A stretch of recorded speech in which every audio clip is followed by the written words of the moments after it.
Russia's Black Sea fleet is sinking faster than ever. A third of its ships have now been sent to the bottom of the sea, and while many of them were blown up by missiles, an increasing number are being taken down using drones. In total, a dozen vessels have either been damaged or sunk by these terrifying little craft, which have also managed to blow a chunk of Putin's beloved Kerch Bridge. But since the start of this year, the attacks have really ramped up, with 3 warships sunk or destroyed within 6 weeks of each other. Operated by 2 shadowy units within Kiev's intelligence services, they have managed to scare Russia's fleet out of its main base in Sebastopol and send it running to the other side of the Black Sea. That has broken Russia's supply lines, opened up a valuable sea trading route that is helping keep Ukraine in the fight, and possibly changed the face of naval warfare forever. So, how exactly have these attacks been carried out? What do we know about the craft Kiev is using? And how is all of that affecting the war? Here is everything we know about Ukraine's killer drone fleets. Since the start of the year, agents of Ukraine's military intelligence have used their Magura V5 drones to sink 3 Russian battleships.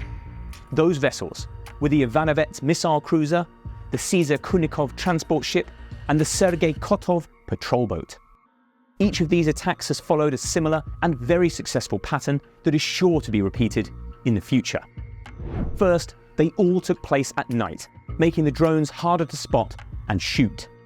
Terrifying footage taken from the deck of the Caesar Kunikov as the crew battled the drones shows just how hard a task this was.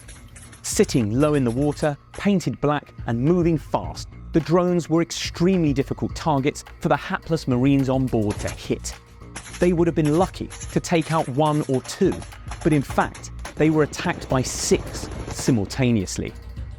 Second, the initial hit on each warship struck a weak spot designed to leave it dead in the water. In the case of the Kunikov, this was the ramp at the front, which is normally used to load and unload tanks, but was turned into a giant water scoop by the blast. For Ivanovets and Kotov, this was their engines, one hit on the side and the other at the stern, leaving them without power. Third, multiple follow-up drones then picked a single point and repeatedly drove into it, each subsequent explosion burrowing a little further through the ship's armour. This eventually caused a catastrophic hull breach, meaning they began taking on water, rolled, and then vanished beneath the waves. Clearly, the drone pilots had done their research. Not only did they know exactly where each of the battleships were so they could be attacked, they knew exactly where to hit them to cause maximum damage. The Russians were left with little chance of saving the ships, and unless they can come up with answers, they will lose even more in the coming months. The Magura V5, named after a Slavic goddess of war, is the 5th generation of Ukrainian sea drones that have been in service since late 2022 at least. They were developed by the GUR, the country's military intelligence arm headed by Commando Kirill Budanov, and are piloted by the shadowy Group 13. The group's commander, himself codenamed 13, has understandably revealed little about their inner workings. However, we do know quite a lot about their capabilities after Ukraine showed them off at an arms fair in Turkey in 2023. Each boat is 18 foot long, 5 foot wide, can cruise at 25 miles an hour, and has a top speed of 50 miles an hour. They have cameras mounted on the top to allow the pilots to guide them, and are thought to be powered by an electric motor to reduce their heat signature, and are made of plastic to reduce their radar cross-section. The suicide variants, which were used for the attacks on the warships, are thought to carry up to 300 kilograms of explosives, each of which are activated by fuses mounted in the nose. But other variants, used for surveillance and spying, can be mounted with sophisticated sensors like gyroscopes, laser rangefinders, and marine radars. A Starlink dish mounted on the back helps keep them in contact with the shore, but they are thought to have multiple means of communication in case this is jammed. Ukrainian sources say they are even working on an AI-powered version which can pick its own targets. Magura is not the only sea drone in use by Ukraine either. The SBU, Ukraine's equivalent of the Russian FSB, has a craft of its own called the Sea Baby. Whilst it looks the same as the Magura, it is actually slower, heavier, and packs a bigger wallop, carrying almost 3 times the amount of explosives. For that reason, the Sea Baby is mostly used against static targets, such as bridges and ships in port, unlike the Magura, which is nimble enough to catch them on the move. The Sea Baby was also deployed first, and was responsible for attacks on the Black Sea Fleet dating all the way back to October 2022. On that occasion, 7 surface drones combined with air drones were used to attack the fleet's main port at Sevastopol in Crimea. Footage showed the craft dodging bullets on their way into the port, where they struck and damaged 2 vessels. One was the Ivan Golubets, a minesweeping ship, and the other was the frigate Admiral Makarov. Hitting the Makarov was a particular propaganda win for Ukraine because it had recently been promoted to flagship of the Black Sea Fleet after the Moskva was destroyed. However, the attack failed to sink either vessel, and similar strikes on 5 other ships, including the Ivan Kerch, Olengorsky Gornyak, and Sig oil tanker, produced the same result: damage, but no sinking. By far the most successful attack carried out by a Sea Baby was a strike on the Kerch Bridge, the $4 billion connection between Crimea and mainland Russia. The raid took place in July of last year and saw 2 drones loaded with a combined 1,700 kilos of explosives slam into 2 of the bridge's support columns. The blast destroyed part of the roadway, closing it to military and civilian traffic, though the more important railway, which runs parallel, was undamaged. But perhaps the most important aspect of the attack was as a propaganda victory for Ukraine. The bridge is a point of pride for Putin, a huge physical demonstration of his claim that Crimea rightfully belongs to Russia, and a brag that he was able to seize it with such ease back in 2014. For that reason, and because it is important as a military supply route, it is extremely heavily defended. The fact that Kiev's men were able to knock out the bridge, even temporarily, punctures the image of the Russian military as a supreme force.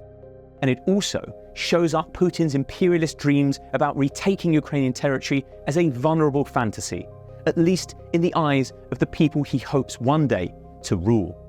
So, what does all of that mean for the war? Well, obviously every Russian battleship that goes down to the bottom of the sea is also good for Ukrainian morale, and the morale of its allies. Especially since it comes at a particularly dark moment of the conflict, when there is little good news from the battlefield.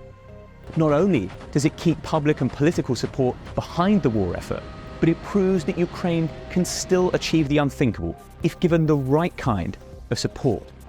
That doesn't have to mean handing over weapons. Both the Sea Baby and Magura are produced domestically, but it does require money and know-how. If Ukraine can prove the help it is already being given is being put to good use, it encourages allies to give more help in the future. Second, and perhaps obviously, it is hugely demoralizing to Russian soldiers and to the Kremlin's supporters.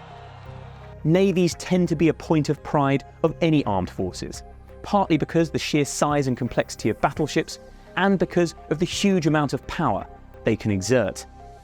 Being unable to protect such prestige war machines grinds away at a military, sapping its psychological strength over time. And not just in the Navy either, though the effects here will be especially acute, but in all the services, including among the generals and in the Kremlin itself. Case in point, Putin is thought to have sacked the commander in charge of the Black Sea Fleet just a few days ago after losing faith in him. Third, it is disrupting Russian supply lines, and fourth, it has allowed Ukraine to reopen trading routes which are a vital economic lifeline. In 2022, when the war began, Ukraine had just 1 battleship, which wasn't even functional as it was undergoing repairs, and was quickly scuttled in port at Mykolaiv to stop Russia capturing it. That left Kiev with no navy at all, meaning Russian warships and submarines could roam the Black Sea at will blockading Ukrainian ports and firing missiles at its cities. It also meant that Russian supply ships could move freely, bringing much-needed weapons from the mainland and oil from Syria. But since the drone attacks began, Russia's ships have been pushed back from the coast, allowing Ukrainian ports to reopen. That means grain exports, a lifeline for the country's war-torn economy, have restarted, helping keep Kiev in the fight. In the last few months, Russian ships have been pushed back even further and have now mostly abandoned their home port of Sevastopol for the Russian coast. The vast majority of the Black Sea Fleet is now based at Novorossiysk, meaning large parts of Ukraine are outside of missile range. And ships which used to travel from Syria to the front lines are no longer able to. Instead, they have to sail via the Med to the Baltic Sea and then to Russia. This adds thousands of miles and many days to the journey, slowing down the speed of supplies and thus the speed at which the Russian army can advance. Fifth and finally, Ukraine's success in sinking even some of Russia's most modern warships with a few drones may change the way naval wars are fought forever. Before, naval supremacy was available only to the handful of countries which had the money and technology to build and maintain huge warships and fleets, like America's aircraft carriers and their carrier strike groups. But now, ships worth tens of millions of dollars can be sunk by drones worth a fraction of that, meaning even the tiniest of countries can fight and secure their coastlines.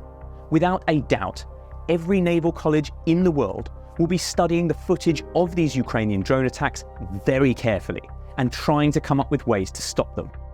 Just as sure as every nation with a coastline and a small budget will be looking to buy or build drones of their own. 2 years into this war, it is tempting to believe that Ukraine has no more surprises up its sleeve. They stunned the world just by surviving Russia's initial onslaught, and then continued to defy the odds as they took back territory and inflicted huge losses. The failure of last summer's offensive seemed to indicate they had finally hit their limit. There really were things that the world's pluckiest underdogs could not do. But the massacre of Russian sea power currently taking place in the Black Sea proves otherwise. It remains the case that a small but motivated and well-supported military that knows its business can and will beat a larger and less well-prepared opponent. There are many who would like to write Ukraine off as a lost cause, but they need look no further than the waters around Crimea to see why Kiev is a long way from being done.